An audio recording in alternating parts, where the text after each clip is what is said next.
Pada dasarnya setiap orang menginginkan meninggal dalam keadaan baik. Bahkan ingin agar dosanya segera dihapus sebelum meninggal dunia.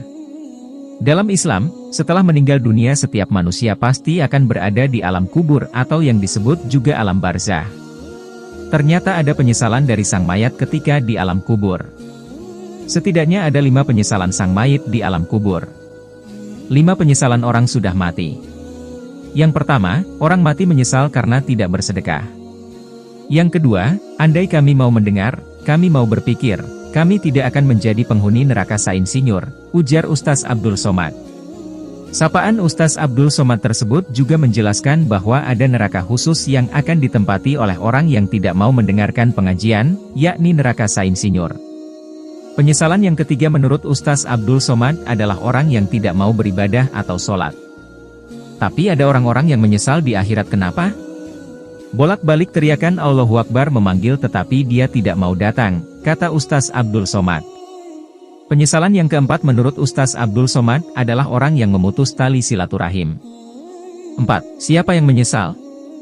Orang menyesal nanti mati ketika hidupnya tidak masuk surga. Siapa itu? Orang yang memutus tali silaturahim, kata Ustaz Abdul Somad.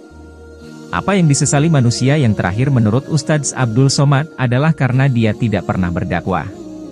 Yang terakhir, apa yang disesali manusia? Yang disesalinya adalah karena dia tidak pernah berdakwah. Hidup pernah, kaya pernah, berkuasa pernah. Tapi berdakwah tidak pernah, kata Ustaz Abdul Somad. Dia mengatakan bahwa berdakwah itu bukan berceramah dan itu yang perlu diluruskan. Perbuatan lebih menyentuh, lebih sampai ke hati daripada ucapan. Saya lemah. Hamba Allah yang doif. Hanya ceramah dengan khutbah, dengan seminar, dengan simposium, dengan lokakarya.